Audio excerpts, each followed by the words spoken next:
J'ai su immédiatement que ce qu'il voulait me montrer changerait tout. Kelly, il faut que je vous montre quelque chose de votre réception. Pouvez-vous venir à mon studio ce soir? Je ne peux pas expliquer au téléphone. Juste. S'il vous plaît, venez. Vous devez voir ça avant tout le monde. Je n'avais pas eu de nouvelles de Mike depuis qu'il nous avait livré nos photos de mariage. C'était il y a des mois, à l'époque où je croyais encore aux fins heureuses. Avant l'hôpital, avant la fausse couche qui a brisé notre début parfait. Avant qu'Owen ne commence à travailler tard tous les soirs, incapable de me regarder sans voir tout ce que nous avions perdu. De quel genre de choses s'agit-il, demandai-je, en posant la chemise avec des doigts tremblants. Je ne peux pas expliquer par téléphone. Juste, s'il vous plaît, venez. Vous devez voir ça avant tout le monde. L'urgence dans sa voix m'a noué l'estomac de cette façon familière. J'avais ressenti cette même angoisse le soir de notre réception de mariage, quand le toast au champagne s'est transformé en mon pire cauchemar. La pièce qui tournait, la voix paniquée d'Owen qui m'appelait par mon nom, les sirènes de l'ambulance qui couvraient la musique de notre mariage. J'ai conduit jusqu'au studio de Mike en centre-ville à travers des rues vides, mes clés tremblant alors que je me garais. Le bâtiment avait l'air différent la nuit, plus sombre, plus menaçant. Mike a ouvert la porte, l'air pâle et débraillé, ses cheveux habituellement parfaits partant dans tous les sens. Je passais en revue des séquences pour un concours de photographie, dit-il, me conduisant à travers le couloir faiblement éclairé jusqu'à sa salle de montage. J'ai trouvé des fichiers vidéo bruts que je n'avais jamais traités auparavant. Des images de sécurité des caméras de secours de la salle de réception qui enregistraient tout automatiquement. Il a désigné son installation informatique, plusieurs moniteurs affichant des photos de mariage que j'avais vues des dizaines de fois. Mais ce soir-là, il a ouvert un fichier vidéo que je n'avais jamais vu auparavant. Le système de sécurité de la salle a capturé des angles que mes caméras principales ont manqués, expliqua Mike en cliquant sur lecture. Je n'ai découvert ces fichiers qu'aujourd'hui en sauvegardant de vieux projets. L'écran montrait notre réception vue de dessus. Les invités se mêlaient dans leur tenue de soirée, Owen riait avec ses garçons d'honneur près du bar, moi je parlais avec animation à mes demoiselles d'honneur près de la table du gâteau. Puis la caméra s'est concentrée sur la table des cadeaux où les coupes de champagne attendaient en rangée parfaite pour notre toast. Je m'appelle Kai et ceci est mon histoire de vengeance. Mais avant de continuer, n'oubliez pas de vous abonner, de liker et de laisser un commentaire avec la ville d'où vous regardez. Ça m'aide vraiment à vous apporter plus d'histoire. Mike a avancé rapidement jusqu'au moment précédent notre toast, lorsque le DJ appelait tout le monde à se rassembler. Je me suis regardé lisser ma robe, radieuse et resplendissante de ma grossesse précoce qu'Owen avait déjà annoncée à notre dîner de fiançailles. Puis je l'ai vue. Violet, ma belle-mère, s'est approchée de la table de champagne d'un pas déterminé. Elle a regardé attentivement autour d'elle, vérifiant que personne ne regardait. Puis elle a plongé la main dans son petit sac à main perlé et en a sorti ce qui ressemblait à une minuscule fiole en verre. Ses mouvements étaient rapides et assurés, comme si elle avait déjà fait ça auparavant. Elle a versé quelque chose de clair et d'inodore dans un verre spécifique. Le verre avec le petit ruban blanc noué autour du pied. Le verre que Owen et moi avions spécialement marqué pour notre toast. Mon verre. Bon sang, murmura Mike, son visage pâle dans la lueur du moniteur. Je n'avais aucune idée que ça existait jusqu'à aujourd'hui. J'ai passé en revue toutes mes anciennes séquences pour la soumission au concours. J'ai fixé l'écran, mon cœur martelant si fort que je pouvais l'entendre dans mes oreilles. Violet avait toujours été si attentionnée, si solidaire tout au long de ma grossesse. Elle m'avait tenu la main à l'hôpital quand nous avions perdu le bébé, m'avait apporté de la soupe maison pendant ma convalescence, avait pleuré avec moi quand les médecins avaient dit qu'il pourrait y avoir des complications avec de futures grossesses. La vidéo a continué. J'ai regardé Violet se débarrasser rapidement de la fiole dans une poubelle voisine, puis lisser sa robe et retourner dans la foule avec un grand sourire. Quelques minutes plus tard, le toast a commencé. Je me suis vu attraper ce verre précis, le lever bien haut, prendre cette gorgée fatidique. Depuis combien de temps aviez-vous ces images, ai-je demandé, ma voix à peine un murmure. Les fichiers étaient corrompus au début. J'ai juste réussi à les récupérer cette semaine en utilisant un nouveau logiciel. Kai, ça change tout. Ça explique ce qui vous est arrivé cette nuit-là. Mon téléphone a vibré contre mon sac à main. Un texto de Violet. Dîner demain. Je prépare ton rôti de bœuf préféré. Owen a dit, tu sembles distante ces derniers temps, et je veux m'assurer que tu prends soin de toi. J'ai regardé le message, puis de nouveau la vidéo figée à l'écran la montrant en train d'empoisonner ma boisson. Le rôle de la belle-mère attentionnée n'était que ça, un rôle. Mais pourquoi? Qu'est-ce qu'elle gagnait à détruire ma grossesse, ma santé, mon mariage? Mike, j'ai besoin d'une copie de cette vidéo. Tous les angles que vous avez. Déjà gravé sur un disque, dit-il, me tendant un petit disque argenté. Mais Kay, nous devrions aller à la police. C'est une tentative de meurtre. J'ai glissé le disque dans mon sac, mon esprit s'emballant de possibilités et de plans. Pas encore. J'ai besoin de comprendre la situation dans son ensemble d'abord. Si Violet a fait ça une fois, elle pourrait le refaire. Je dois être prête. En rentrant chez moi à travers les rues vides, j'ai réalisé que tout ce que je pensais savoir sur mon mariage, ma famille et ma vie étaient bâtis sur des mensonges. Mais maintenant j'avais la vérité, et j'allais m'en servir. J'ai passé la nuit entière à re-regarder les images que Mike m'avait données, étudiant chaque image comme un détective. Chaque fois que je voyais Violet empoisonner ma boisson, la trahison me blessait plus profondément. Mais cette fois, je cherchais des schémas, des indices que j'avais manqués auparavant. J'ai sorti notre album de mariage et j'ai étalé les photos sur la table de la salle à manger. Avec un regard neuf, j'ai commencé à voir des choses que j'avais négligées dans mon bonheur naïf. Il y avait Violet m'aidant à enfiler ma robe, son sourire éclatant, mais ses yeux calculateurs. Violet ajustant mon voile avec des doigts qui s'attardaient trop longtemps sur mon cou, comme si elle mesurait quelque chose. Violet chuchotant à Owen pendant la cérémonie. Quoi qu'elle ait dit, ça l'a fait rire et l'a inconsciemment éloignée de moi. Sur chaque photo, elle se positionnait stratégiquement, sa main toujours sur le bras d'Owen, son corps orienté pour créer des barrières physiques entre nous.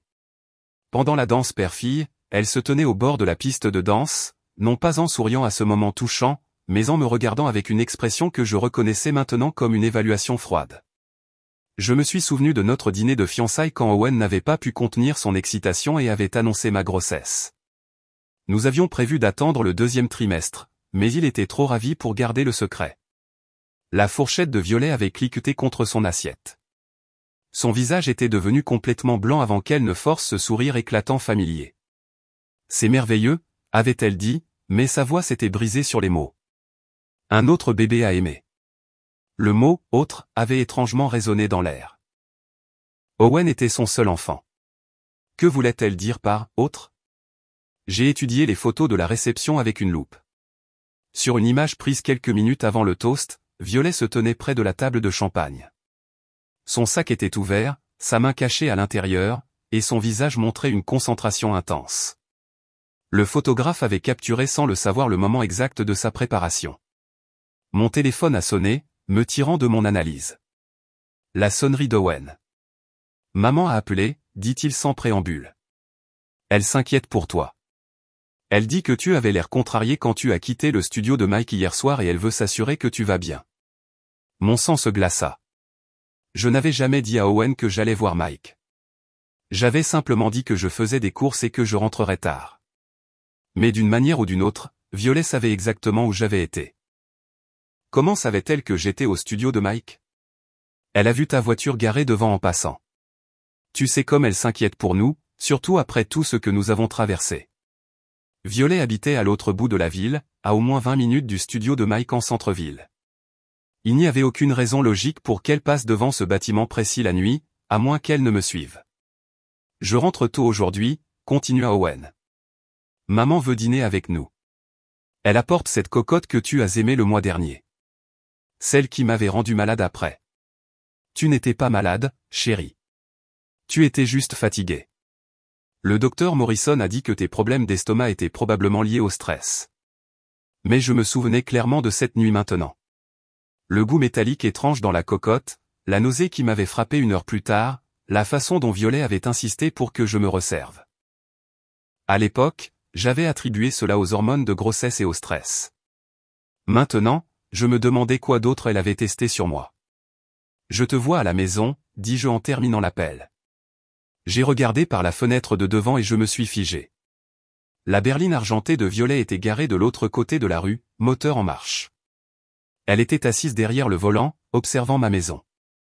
Quand nos regards se sont croisés à travers la vitre, elle a levé la main et a salué avec ce même sourire éclatant et vide que je commençais à détester. Elle m'avait observé, suivi, surveillant mes mouvements comme si j'étais une sorte d'expérience. Depuis combien de temps cela durait-il? Combien de fois avait-elle violé ma vie privée sans que je le sache? J'ai salué en retour, forçant mon propre faux sourire, et les regarder finalement s'éloigner. Mais je savais qu'elle reviendrait.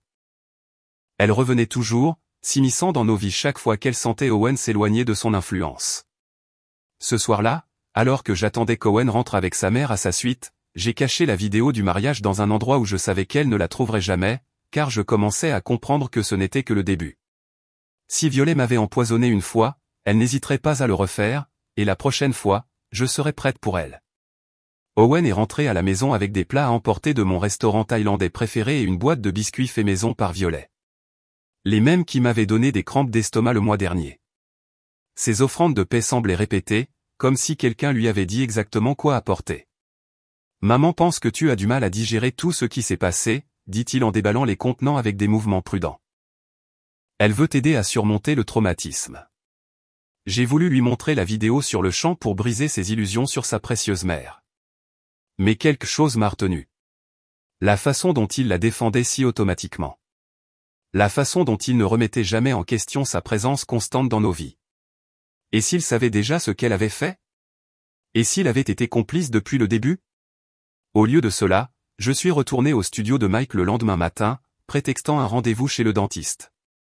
J'avais besoin de revoir les images pour comprendre exactement ce qui s'était passé. Mike avait l'air nerveux quand je suis arrivé, vérifiant constamment son téléphone et jetant des regards vers les fenêtres. « Je n'arrête pas de penser à ça, dis-je. Pouvez-vous améliorer l'image? » Zoomé sur la table de champagne. Il a affiché la vidéo et a utilisé son logiciel de montage professionnel pour améliorer la qualité de l'image. C'était là, d'une clarté cristalline.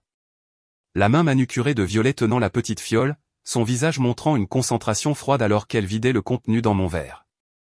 Mais alors qu'il dézoomait, j'ai vu quelque chose qui m'a retourné l'estomac. Il y avait une autre main dans le cadre.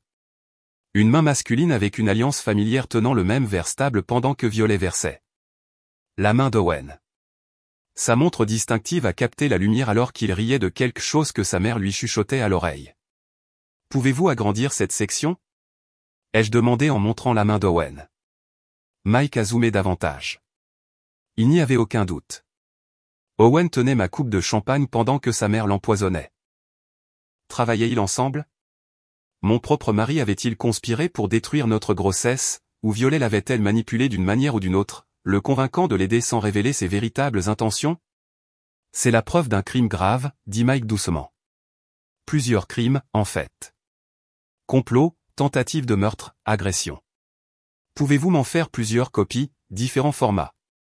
Mike hésita, l'air de plus en plus mal à l'aise. Kai, ça nous dépasse. Nous devrions contacter les autorités immédiatement. J'ai besoin de comprendre ce qui s'est vraiment passé d'abord. S'il vous plaît, donnez-moi juste les copies. Il a gravé à contre-cœur les images sur plusieurs disques et les a téléchargées sur un dossier cloud sécurisé. J'ai sauvegardé des copies sur 3 comptes de messagerie différents et sur mon ordinateur portable, créant une piste numérique qu'il serait impossible d'effacer complètement. Si c'était une preuve, je n'allais pas la perdre à cause d'un crash d'ordinateur opportun ou d'un incendie mystérieux. Quand je suis rentré à la maison, Owen était au téléphone avec sa mère, parlant à voix basse, une conversation qui s'est arrêtée brusquement quand il m'a vu. « Tout va bien ?» ai-je demandé, notant la rapidité avec laquelle il a mis fin à l'appel. « Maman prend juste de nos nouvelles. Elle veut savoir si tu te sens mieux aujourd'hui. Elle a fait de la soupe en plus si nous voulons passer pour le déjeuner. » J'ai vérifié mon stockage en nuage ce soir-là, suivant une étrange intuition que je ne pouvais pas expliquer. Le fichier vidéo avait disparu. Les 3 copies par email avaient été automatiquement supprimées.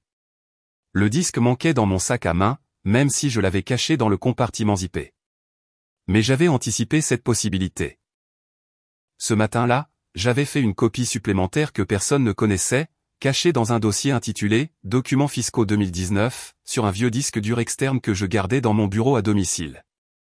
Si quelqu'un surveillait mon activité numérique, ils avaient négligé cette unique sauvegarde. Alors que j'étais assise dans mon bureau à regarder le fichier caché, mon téléphone a vibré avec un texto d'un numéro inconnu. Certains souvenirs sont mieux laissés enfouis pour le bien de tous. Quelqu'un savait que j'avais la vidéo. Quelqu'un voulait que j'oublie ce que j'avais vu. Mais oublier n'était plus une option. Pas maintenant que je comprenais enfin à quel point ce complot était profond. Le lendemain matin, j'ai appelé le studio de Mike pour discuter de nos prochaines étapes. Le numéro avait été déconnecté. J'ai conduit jusqu'au studio de Mike en panique, m'attendant à trouver le bâtiment vide. Au lieu de cela, j'ai trouvé quelque chose de pire, une pancarte, fermée pour rénovation, à la fenêtre et absolument aucune trace qu'une entreprise de photographie ait jamais opéré là. Le parking était désert et quand j'ai regardé à travers les fenêtres, j'ai pu voir que tout l'équipement avait été enlevé. J'ai retrouvé l'adresse de Mike via les réseaux sociaux, les mains tremblantes alors que je me dirigeais vers son complexe d'appartements de l'autre côté de la ville. Quand j'ai frappé à sa porte, il a répondu à travers l'entrebâilleur, le visage pâle et tiré. « Kay. Bon sang. Tu ne devrais pas être ici. Tu dois partir tout de suite. Mike, qu'est-il arrivé à ton studio? Où est tout ton équipement? » Il jeta un regard nerveux dans le couloir avant de me laisser entrer dans son appartement. L'endroit semblait avoir été frappé par un ouragan. Des boîtes empilées partout, des meubles recouverts de draps, sa vie en train d'être emballée à la hâte. « Je déménage, dit-il, incapable de me regarder dans les yeux. J'ai reçu une offre pour travailler à Portland. De meilleures opportunités, un nouveau départ, tu sais. C'est à cause de la vidéo du mariage, n'est-ce pas? Quelqu'un t'a contacté. » Mike se frotta le visage avec ses deux mains, semblant avoir vieilli de 10 ans en une nuit. « Une femme est venue me voir hier, élégante, bien habillée, probablement dans la soixantaine. Elle a dit que le passé devrait rester enfoui, que remuer des souvenirs douloureux n'aiderait personne à guérir. T'a-t-elle donné son nom? Elle n'en a pas eu besoin. Elle était au courant des images, Kay. Elle connaissait notre conversation en détail, des choses que seuls toi et moi avions discutées. Elle a dit qu'elle représentait des parties intéressées qui préféraient la discrétion. Ma bouche s'est asséchée. Violette a trouvé.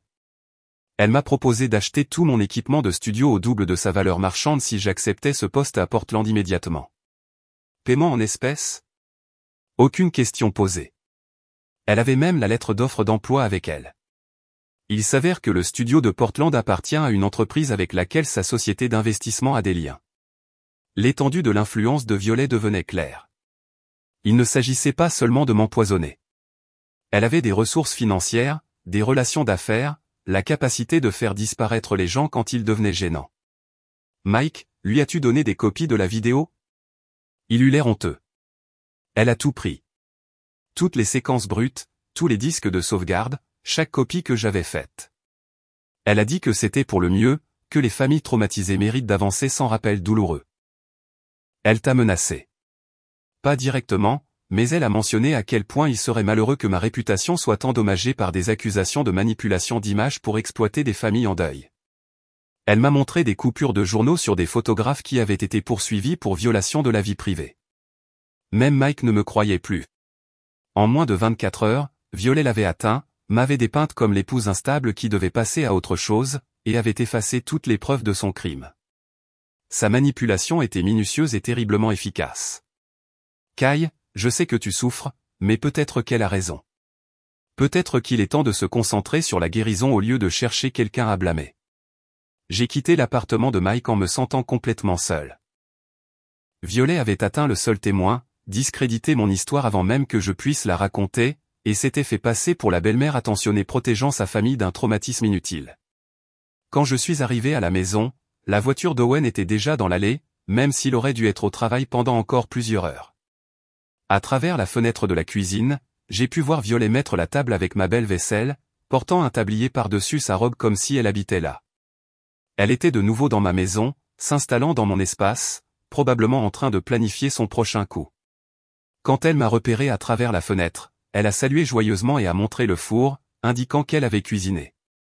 L'odeur de son fameux rôti de bœuf a rempli la maison quand je suis entré. Le même plat qui m'avait rendu violemment malade le mois dernier. Elle me testait à nouveau, pour voir si j'avais compris son jeu ou si j'étais encore assez naïve pour lui faire confiance. Surprise, appela Owen depuis le salon. Maman a pensé qu'un dîner en famille nous ferait du bien. Elle a cuisiné tout l'après-midi. Je suis resté dans ma propre cuisine à regarder ma belle-mère servir du poison avec un sourire et j'ai réalisé que j'étais complètement seul. Personne ne me croirait. Personne ne m'aiderait. Si je voulais survivre au jeu tordu de Violet, je devrais moi-même devenir une joueuse. J'espère que ça ne te dérange pas que j'utilise ma clé, dit Violet avec ce sourire éclatant quand je suis entré dans ma cuisine. Owen me l'a donnée pour les urgences, et j'ai pensé que ce soir en était une. La table était mise avec ma vaisselle de mariage. Des assiettes que j'avais spécifiquement dit à Owen que je n'étais pas prête à utiliser car elles me rappelaient trop cette nuit-là. Des bougies scintillaient entre des fleurs fraîches, et toute la scène ressemblait à une célébration, mais on aurait dit une veillée funèbre.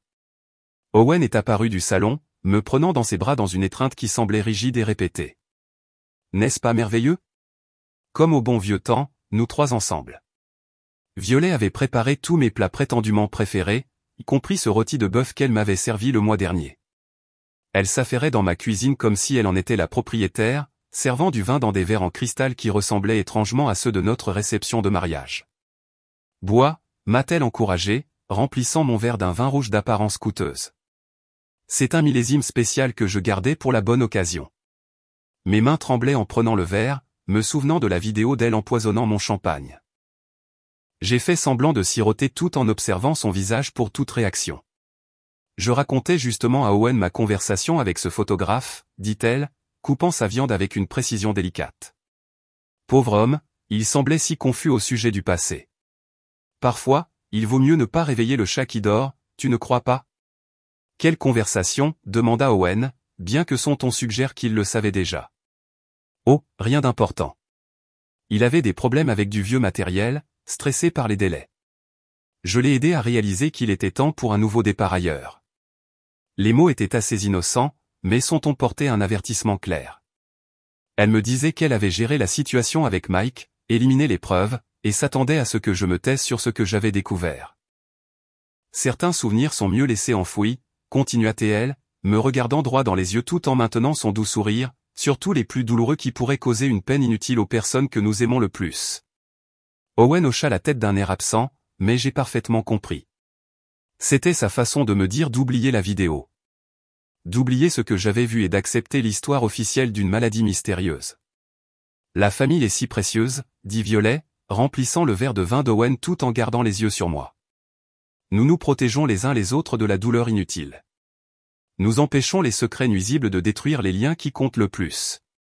Tout au long du dîner, elle nous a régalé d'histoires sur l'enfance d'Owen, soulignant à quel point ils avaient toujours été proches, comment elle l'avait toujours protégé des gens qui n'avaient pas ses meilleurs intérêts à cœur. Le sous-entendu était clair. J'étais la menace et elle était la protectrice. Après le dîner, elle a insisté pour aider à faire la vaisselle, saisissant chaque occasion pour me frôler, toucher mon bras, envahir mon espace personnel. Sa présence physique ressemblait à un rappel constant qu'elle pouvait m'atteindre quand elle le voulait. Quand elle est finalement partie, elle m'a serré dans ses bras pour me dire au revoir à la porte d'entrée. Ses lèvres ont frôlé mon oreille alors qu'elle murmurait, certaines vérités détruiraient les personnes que nous aimons. Tu ne voudrais pas blesser Owen inutilement, n'est-ce pas? Il a déjà traversé assez de traumatismes. La menace était subtile, mais sans équivoque. Elle me disait que révéler son crime ferait plus de mal à Owen qu'à elle. Elle s'était positionnée comme la victime et moi comme la destructrice potentielle de la paix de notre famille. Après son départ, je me suis surprise à vérifier toutes les serrures 2 fois, à regarder par-dessus mon épaule, me demandant de quoi d'autre elle était capable. Si elle pouvait m'empoisonner à mon propre mariage et faire disparaître un photographe du jour au lendemain, que ferait-elle si je continuais à enquêter? Le lendemain matin, j'ai appelé le cabinet de mon médecin pour prendre un rendez-vous de suivi pour les problèmes de santé persistants que je rencontrais depuis le mariage. La voix de la réceptionniste était inquiète et légèrement confuse.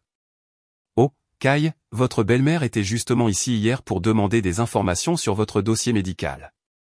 Elle semblait très inquiète pour votre état mental et voulait s'assurer que nous avions mis à jour ses coordonnées comme votre contact d'urgence. Mon sang se glaça.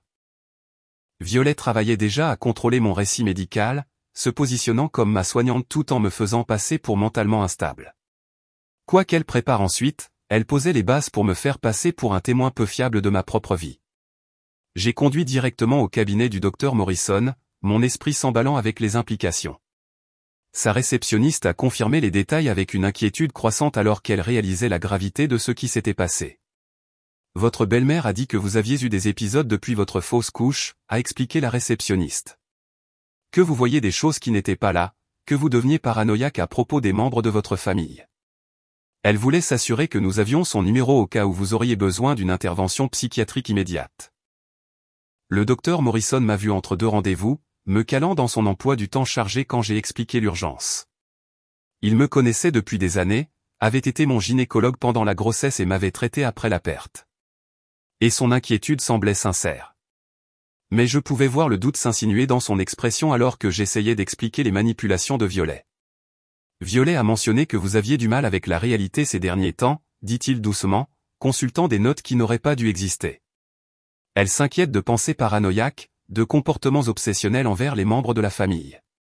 Elle a spécifiquement demandé si un traumatisme pouvait causer des hallucinations visuelles et auditives. Que lui avez-vous dit exactement? Que le deuil affecte tout le monde différemment et que le stress post-traumatique peut se manifester de diverses manières. Mais Kai, si vous vivez des épisodes paranoïaques à propos de votre belle-mère. Je ne suis pas paranoïaque. Elle essaie de me faire passer pour instable. Le docteur Morrison a étudié attentivement mon visage, cherchant probablement des signes de la dépression nerveuse que Violet avait décrite. Pourquoi ferait-elle ça? Qu'est-ce qu'elle y gagnerait? Je ne pouvais pas lui parler de la vidéo du mariage sans avoir l'air exactement de la femme instable que Violet me dépeignait.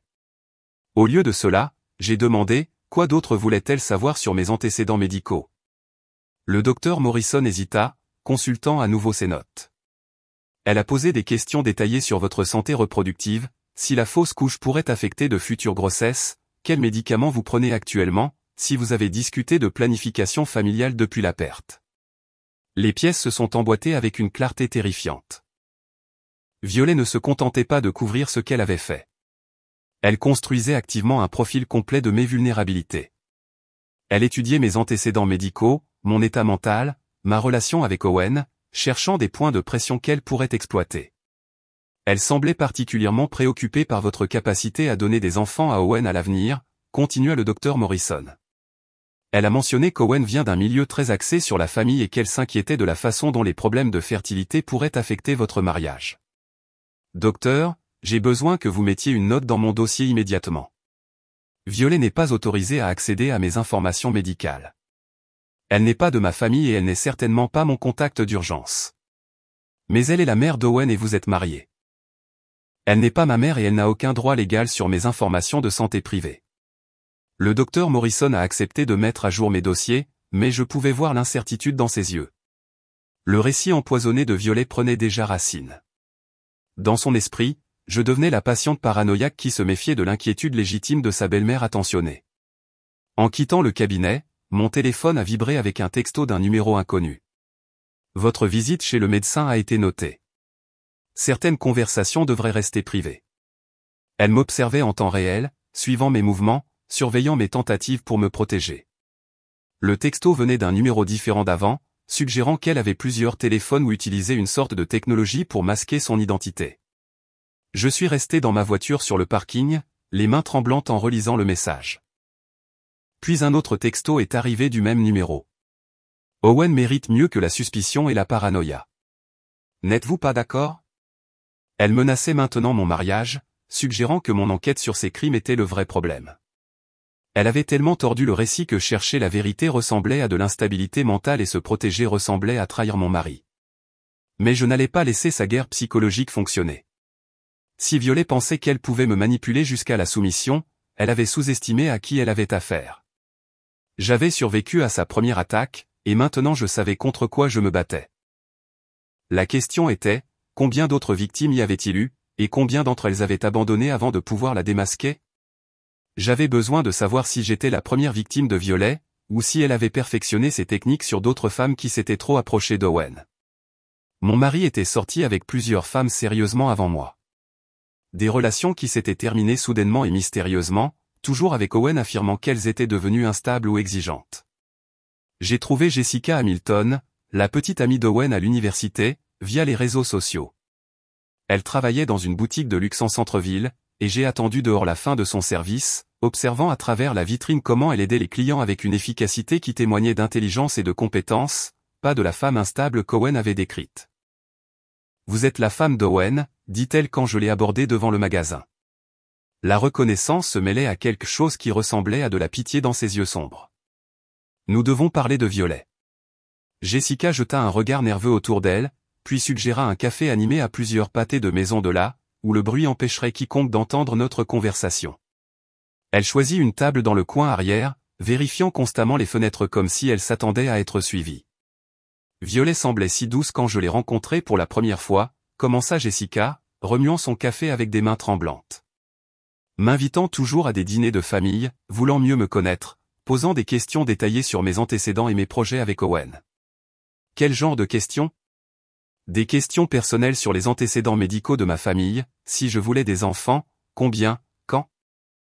Elle posait des questions sur ma relation avec ma propre mère, si j'étais proche de ma famille, si j'avais quelqu'un qui me manquerait vraiment si je déménageais. Le schéma devenait clair. Violet avait profilé Jessica, cherchant des vulnérabilités et des facteurs d'isolement qui la rendraient plus facile à éliminer. Elle touchait constamment ma nourriture, continua Jessica, toujours sous prétexte d'être serviable, ajoutant des assaisonnements, remuant ma soupe, coupant ma viande. Elle insistait pour que j'essaie de nouveaux plats qu'elle avait spécialement préparés pour moi. Mon estomac se noua de reconnaissance. « Es-tu déjà tombée malade ?» Le visage de Jessica s'assombrit, et elle baissa la voix. Une fois, après un barbecue familial chez eux, j'ai fini aux urgences avec une grave intoxication alimentaire que les médecins ont qualifiée d'inhabituelle, comme si j'avais ingéré quelque chose de délibérément toxique plutôt que de la nourriture avariée. As-tu soupçonné Violet? Pas au début, mais la réaction d'Owen était étrange. Au lieu de s'inquiéter pour ma santé, il semblait embarrassé par toute l'affaire. Violet n'arrêtait pas de s'excuser et de m'apporter des remèdes maison qui me faisaient me sentir encore plus mal. Qu'est-il arrivé à votre relation avec Owen? L'expression de Jessica devint amère. Après l'incident d'empoisonnement, le comportement de Violet a complètement changé. Elle a commencé à dire à Owen que j'étais instable, inventant des histoires sur ma jalousie de leur relation fusionnelle, affirmant que j'avais fait des commentaires déplacés sur le désir de les séparer. Il l'a cru complètement. En un mois, Owen s'éloignait, disant que j'avais besoin d'aide professionnelle, que sa mère essayait juste de le protéger de mes épisodes. La relation s'est complètement effondrée quand j'ai essayé de lui dire ce que je soupçonnais à propos de sa mère. Combien d'autres y en a-t-il eu? Jessica se pencha en avant, parlant dans un murmure pressant. J'en ai retrouvé 2 autres après la rupture entre Owen et moi. Elena Rodriguez et Rachel Kim. Elena a été hospitalisée avec des symptômes mystérieux après avoir dîné chez Violet. Rachel a développé une anxiété sévère et des crises de panique qui ont commencé juste après ses fiançailles avec Owen. Le même schéma, exactement le même. Violet nous couvrait d'affection au début, puis quelque chose arrivait à notre santé. Ensuite, on nous faisait passer pour folles quand on essayait de comprendre ce qui n'allait pas, j'étais la victime numéro 4, peut-être plus. Violet pratiquait ses techniques d'élimination depuis des années, perfectionnant ses méthodes et affinant ses stratégies de manipulation psychologique. Pourquoi aucune de vous n'est allée à la police? Jessica me regarda comme si j'étais naïve. Avec quelle preuve? Un schéma de maladie coïncidente. Et des paroles contre des paroles sur la dynamique familiale. Violet est intelligente, Kai. Elle ne laisse jamais de preuves évidentes. Et elle a cultivé cette image de mère parfaite qui veut juste le meilleur pour son fils. Mon téléphone sonna soudainement, la sonnerie d'Owen coupant notre conversation.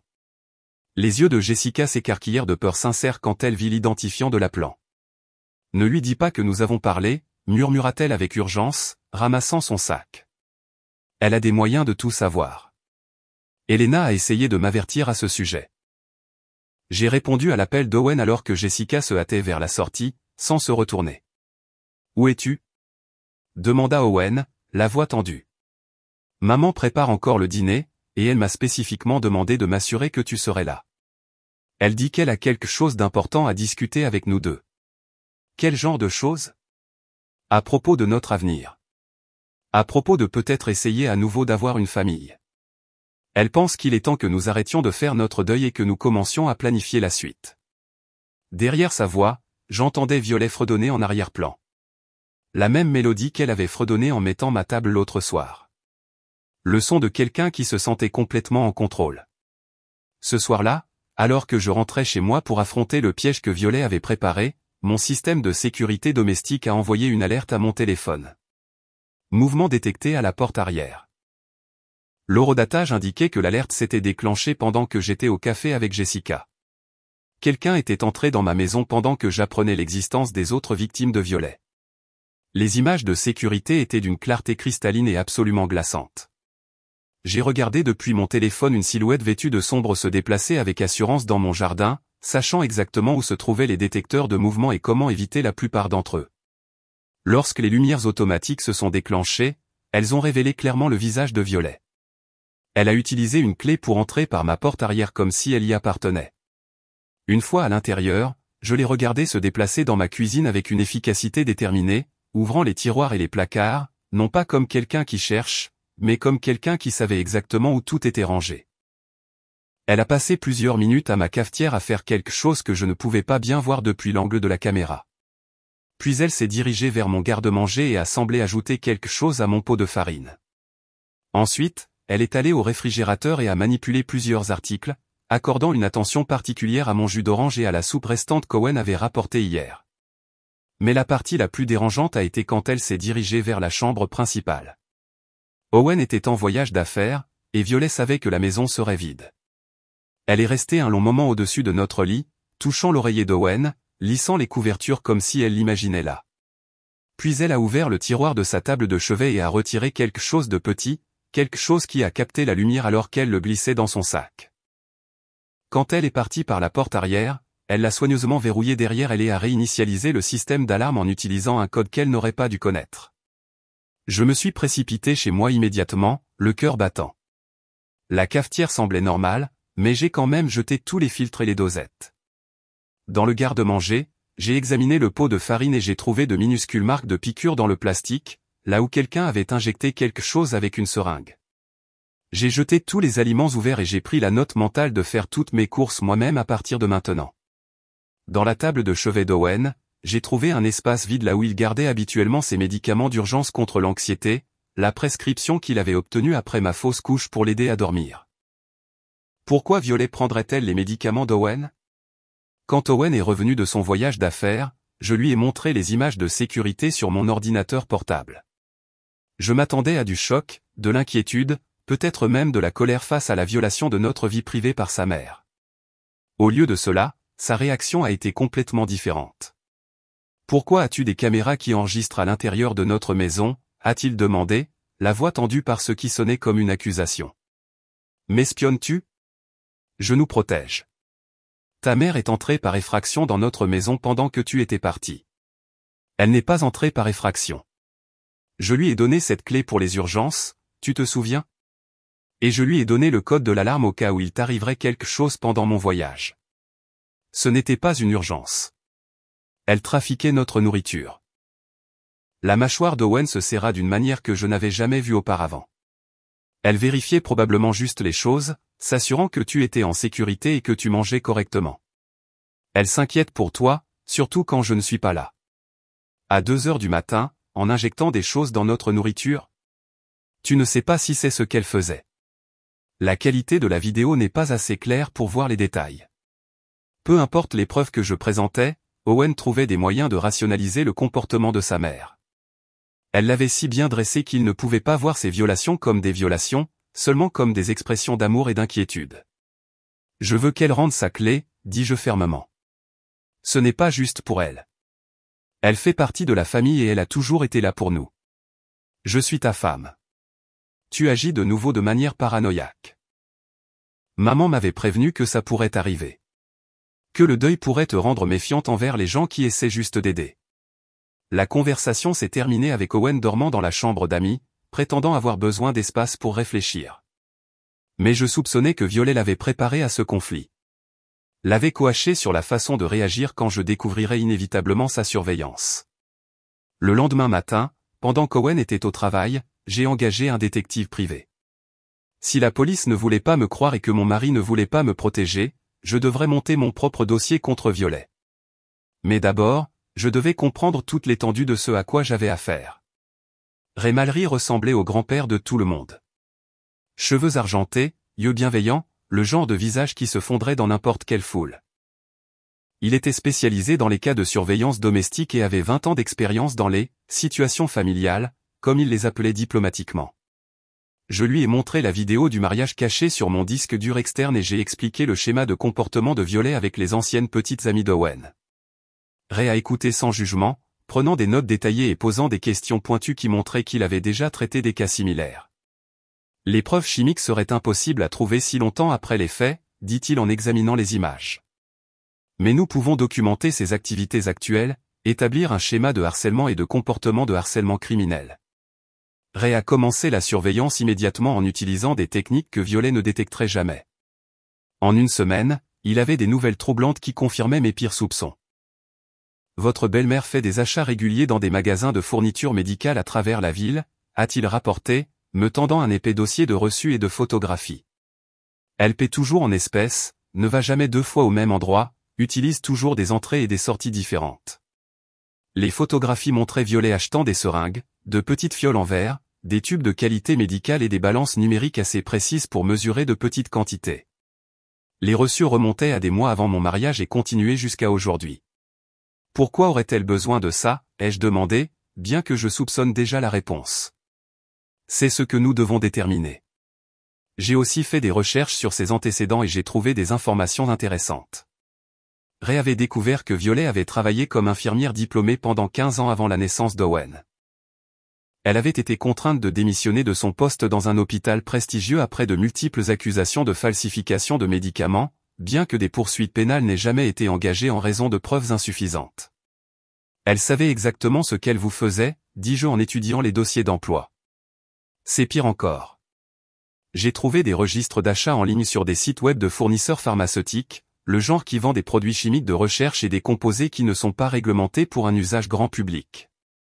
La liste me glaça le sang. Des substances qui pouvaient provoquer des nausées, des vertiges, des fausses couches, de l'anxiété et de la paranoïa. Tout ce que j'avais vécu cette nuit-là et dans les mois qui ont suivi. Violet avait mené une campagne d'empoisonnement systématique, testant probablement différents composés pour voir ce qui fonctionnait le mieux. Nous avons besoin de preuves plus directes, a déclaré Ray. Quelque chose qui relie ces achats à de réelles tentatives de vous nuire. Ce soir-là, Owen a mentionné que Violet semblait inhabituellement stressée ces derniers temps. Elle l'avait appelé plusieurs fois par jour, posant des questions étranges sur notre relation, sur mon état mental, sur le fait qu'il m'aimait toujours malgré tout ce que nous avions traversé. Elle s'inquiète que nous nous éloignions, a-t-il dit, inconscient de l'ironie. Elle pense que tu la blâmes pour ce qui s'est passé et elle a peur que cela affecte notre mariage. Que lui as-tu dit? Que nous traversons notre deuil ensemble. Que personne n'est à blâmer pour ce qui s'est passé. Mais elle n'arrête pas de demander si tu as agi étrangement, si tu as dit quelque chose à son sujet. Le téléphone d'Owen a vibré avec un texto de sa mère. Peux-tu passer ce soir? J'ai besoin de te parler de quelque chose d'important. C'est à propos de Kai. Il est parti immédiatement malgré mes protestations. J'ai appelé Ray et je lui ai dit de suivre Owen jusqu'à la maison de Violet pour enregistrer tout ce qu'il pouvait de l'extérieur. 1 heure plus tard, Ray a appelé avec des nouvelles qui ont fait trembler mes mains. Tu dois entendre cet enregistrement. Je suis devant sa maison avec les fenêtres ouvertes. Elle pleure, disant à Owen que les choses sont devenues incontrôlables, qu'elle n'a jamais voulu que ça aille aussi loin. Est-ce qu'Owen répond? Il est confus, essaie de la réconforter, mais elle ne cesse de dire qu'elle n'était pas censée le découvrir. Et que ça devait avoir l'air naturel. Owen ne cesse de demander ce qu'elle veut dire, mais elle ne lui donne pas de détails. L'enregistrement de Ray a capturé 40 minutes de conversation avec Violet parlant par énigme de la protection d'Owen pour qu'il ne fasse pas les mêmes erreurs que son père et des femmes qui l'éloigneraient de la famille. Elle a mentionné que le photographe en savait trop et qu'il fallait s'assurer que certaines preuves disparaissent. Mais la partie la plus glaçante était vers la fin, quand Owen a demandé directement si elle avait fait quelque chose pour me blesser. J'ai fait ce que toute mère ferait, a dit Violet à travers ses larmes. J'ai protégé mon fils d'un avenir qui détruirait notre famille. Mais maintenant, elle devient méfiante, pose des questions, et je ne sais pas comment arranger ça. Arranger quoi, maman? La situation avec Kai. Elle devient un problème qui doit être géré avec soin. L'enregistrement s'est arrêté là, mais j'en avais assez entendu. Violet ne se contentait pas d'avouer. Elle préparait son prochain coup. Et cette fois, j'étais presque sûr qu'elle ne prévoyait pas de me laisser survivre. L'enregistrement de Ray était une preuve accablante, mais j'avais besoin de plus que les confessions critiques de Violet pour construire un dossier solide. Nous avons passé la semaine suivante à tout documenter, sa surveillance de ma maison, ses achats de fournitures médicales, ses tentatives d'accéder à mes dossiers médicaux et sa manipulation d'Owen. Elle a visité des pharmacies en utilisant de fausses ordonnances, a rapporté Ray lors de notre dernière réunion. Hier, elle a essayé de faire exécuter une ordonnance pour des anxiolytiques à ton nom. Quand ils ont demandé une pièce d'identité, elle leur a montré un permis de conduire qui avait ton nom, mais sa photo. C'est de l'usurpation d'identité et de la fraude à l'ordonnance. J'ai des photos de la fausse pièce d'identité et de l'ordonnance falsifiée, mais il y a autre chose. Le médecin indiqué sur l'ordonnance n'existe pas. Elle a créé tout un faux cabinet médical pour justifier de te médicamenter à ton insu. Violet construisait un cadre élaboré pour justifier tout ce qu'elle prévoyait de faire ensuite. S'il m'arrivait quelque chose, elle aurait des documents montrant que j'étais suicidaire, paranoïaque et mentalement instable, la couverture parfaite pour un accident tragique ou un incident auto-infligé. Elle a aussi fait des recherches sur ta police d'assurance vie, a continué Ray. Je l'ai suivie jusqu'au bureau de ta compagnie d'assurance où elle a essayé d'obtenir des informations sur ta couverture et tes bénéficiaires. L'ampleur de la planification de Violet était terrifiante. Ce n'était pas un crime passionnel ou un moment de jalousie. C'était une campagne calculée à long terme pour m'éliminer tout en se faisant passer pour la belle-mère en deuil qui avait tant essayé d'aider. Nous devons agir vite, a averti Ray. Tout ce qu'elle fait suggère qu'elle se prépare à une fin de partie. Ce soir-là, Owen est rentré chez lui, secoué et confus après avoir passé des heures avec sa mère. Il s'est assis lourdement sur notre canapé, passant ses mains dans ses cheveux dans un geste d'épuisement total. Maman n'arrête pas de dire qu'elle a fait une terrible erreur, m'a-t-il dit, qu'elle a fait quelque chose pour te blesser. Et maintenant, elle a peur que la vérité ne détruise notre famille. Quel genre d'erreur? Elle ne veut pas le dire spécifiquement, mais elle parle de déménager, de quitter la ville, de recommencer ailleurs. Elle dit que la culpabilité la ronge et qu'elle ne peut plus te faire face. Pour la première fois depuis le début de ce cauchemar, j'ai vu une fissure dans le contrôle de Violet sur Owen, un aperçu de l'homme qui pourrait être capable de choisir la vérité plutôt que des mensonges confortables. Voudrais-tu savoir? Ai-je demandé prudemment. Si elle avait fait quelque chose pour me blesser, voudrais-tu savoir ce que c'était?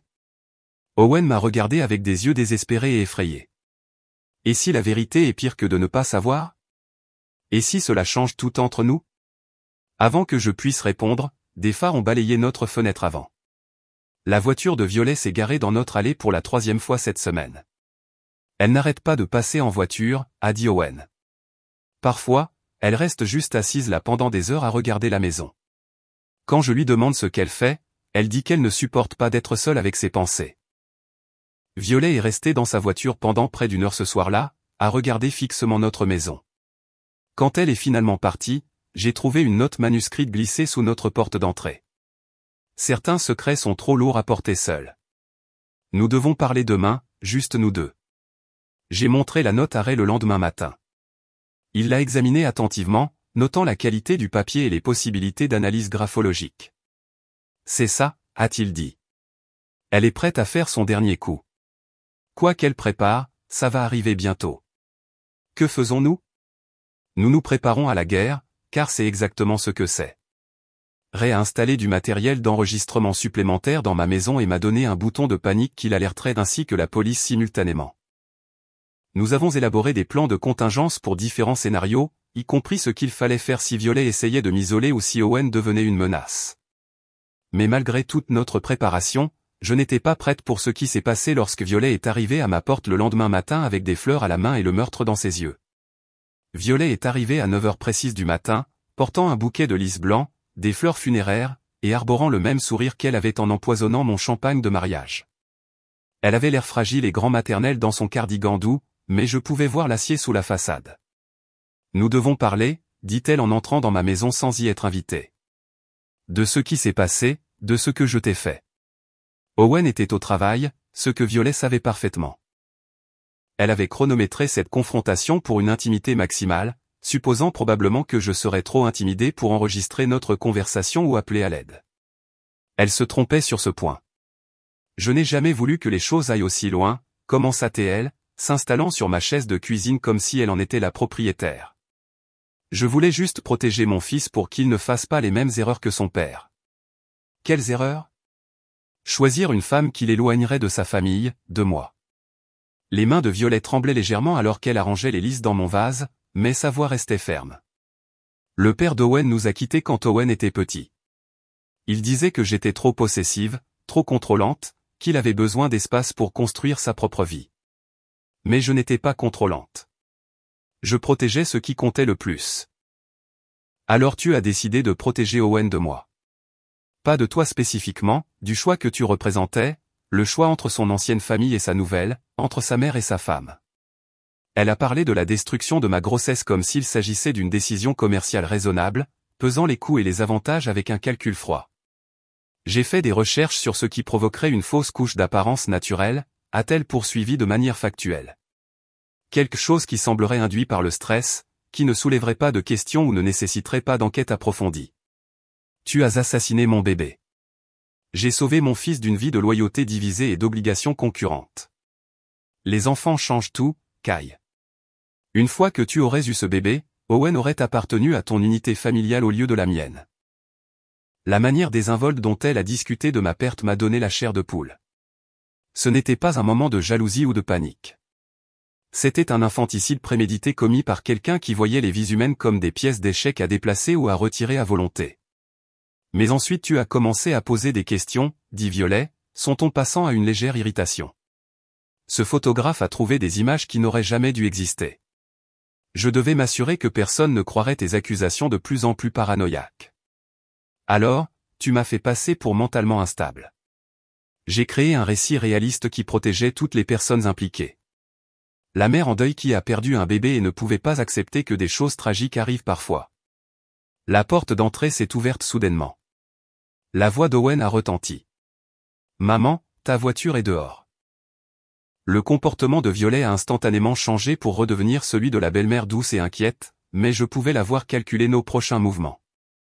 Owen nous a trouvés dans la cuisine, Violet s'épongeant les yeux avec un mouchoir dans une performance digne d'un Oscar. Qu'est-ce qui ne va pas? A-t-il demandé, se précipitant immédiatement pour réconforter sa mère. Je disais juste à Kai à quel point je suis désolé pour toute la douleur que notre famille a endurée, dit Violet, sa voix se brisant de manière convaincante. Pour la perte terrible qui nous a tous si profondément affectés. Elle me regarda de manière significative. Dernière chance de te taire. Dernière chance de préserver les illusions d'Owen sur sa mère parfaite. Dernière chance d'éviter de détruire notre mariage avec de vilaines vérités. J'ai sorti mon téléphone et j'ai ouvert l'application d'enregistrement qui tournait depuis son arrivée. Dis à Owen ce que tu viens de me dire, ai-je dit clairement. Sur le fait de le protéger. Sur tes recherches sur les fausses couches d'apparence naturelle. Sur ce que tu as mis dans ma coupe de champagne? Le masque de Violet est tombé un instant, révélant le prédateur froid qui se cachait dessous. Kai, s'il te plaît, ne fais pas ça. Parle-lui de l'assassinat de notre bébé. Owen nous regarda, son visage montrant une confusion et une horreur croissante. De quoi parlez-vous? Quelle coupe de champagne? J'ai appuyé sur lecture de l'enregistrement de Ray de l'autre soir. La voix de Violet a rempli la cuisine. J'ai fait ce que toute mère ferait. J'ai protégé mon fils d'un avenir qui détruirait notre famille.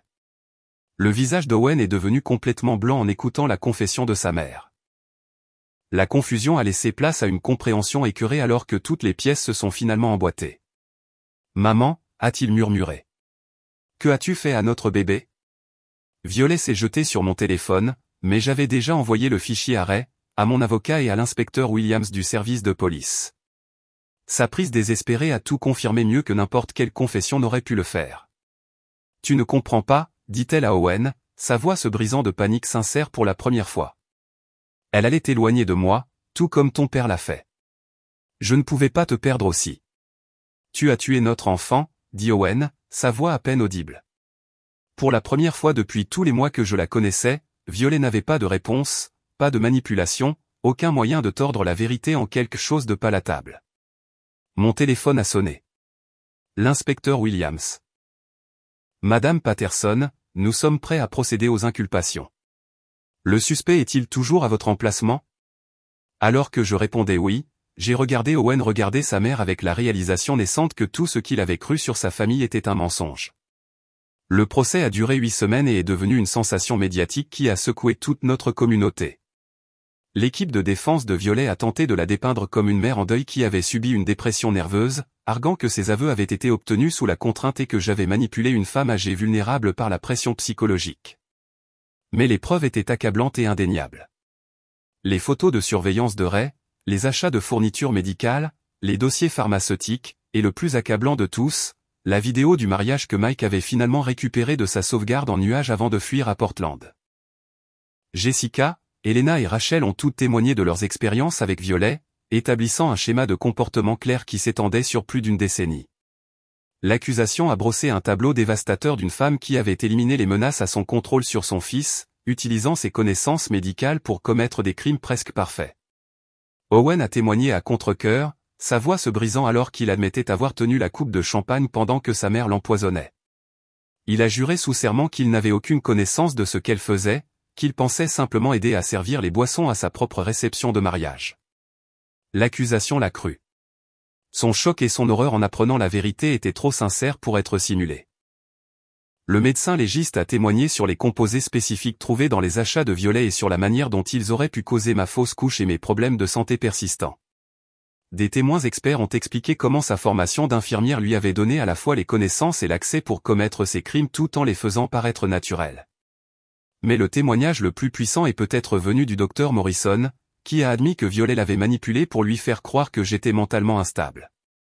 Il a décrit comment elle lui avait fourni de fausses informations sur mon état psychologique, créant un dossier médical qui me dépeignait comme une narratrice peu fiable de ma propre expérience.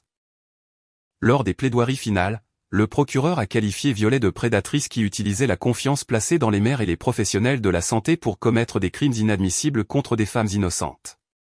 La défense a soutenu qu'elle était une mère désespérée dont l'amour pour son fils l'avait conduite à faire des choix terribles. Le jury a délibéré pendant moins de 6 heures. Violet a été reconnue coupable de plusieurs chefs d'accusation, homicide involontaire pour la mort de mon enfant à naître, tentative d'empoisonnement, usurpation d'identité, fraude à l'ordonnance, harcèlement criminel et complot en vue de commettre une fraude. Le juge l'a condamnée à 25 ans de prison, notant qu'elle avait détruit des vies pour maintenir un contrôle psychologique sur son fils adulte. Alors qu'on l'emmenait menotter, Violet m'a regardé une dernière fois. Plus de doux sourires, plus de masques attentionnés, juste une haine froide et pure pour la femme qui avait finalement mis fin à son règne de terreur de plusieurs décennies. Owen a demandé le divorce alors que sa mère attendait sa sentence. Il ne pouvait pas me regarder sans voir ce que son aveuglement volontaire nous avait coûté. Ce que sa loyauté envers sa mère avait permis. Certaines relations ne peuvent pas survivre à la révélation de trahison aussi fondamentale, même lorsque les deux parties sont des victimes. J'ai gardé notre maison, mais j'ai vendu tous les meubles qui me rappelaient la présence de Violet. Ray m'a aidé à installer un système de sécurité complet et à changer toutes les serrures, créant un espace sûr où je pouvais enfin guérir sans peur. Les médias ont surnommé l'affaire « le meurtre de la belle-mère », et Violet est devenue une histoire édifiante sur les dynamiques familiales toxiques et le potentiel mortel de la manipulation non contrôlée. Des podcasts sur les crimes réels ont disséqué chaque détail de ces méthodes, et plusieurs universités ont utilisé l'affaire pour enseigner les schémas d'abus psychologiques. J'ai trouvé une paix inattendue en sachant que les autres victimes de Violet pouvaient enfin avancer dans leur vie. Jessica m'a envoyé une carte disant qu'elle avait pu faire confiance à nouveau, même tomber amoureuse à nouveau maintenant que son expérience avait été validée et crue. Owen a déménagé à l'autre bout du pays pour un nouveau départ, commençant une thérapie pour comprendre comment sa mère l'avait manipulé toute sa vie. Il a envoyé une lettre s'excusant de ne pas avoir vu la vérité plus tôt et me remerciant d'avoir eu le courage d'exposer ce qu'il ne pouvait pas affronter. J'ai commencé une thérapie aussi, non pas parce que j'étais instable, comme l'avait prétendu Violet, mais parce que guérir de la torture psychologique prend du temps et un soutien professionnel. Ma thérapeute m'a aidé à comprendre que survivre à la campagne de Violet ne consistait pas seulement à rassembler des preuves.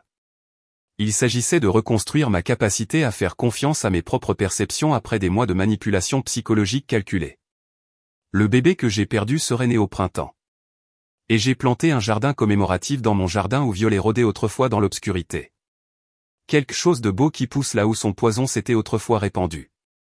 Un rappel vivant que la vie peut s'épanouir même après les pires trahisons.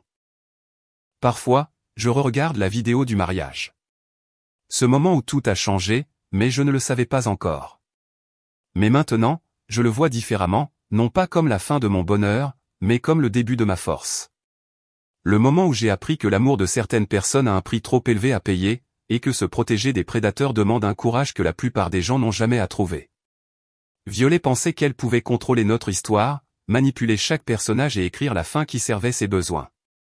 Au lieu de cela, elle m'a donné le pouvoir de mettre fin à son histoire une bonne fois pour toutes. Maintenant, je veux vous entendre. Qu'auriez-vous fait à la place de Kai? Laissez votre commentaire, aimez cette vidéo, et n'oubliez pas de vous abonner. Et si vous voulez une autre histoire puissante, cliquez sur la vidéo qui apparaît à votre écran.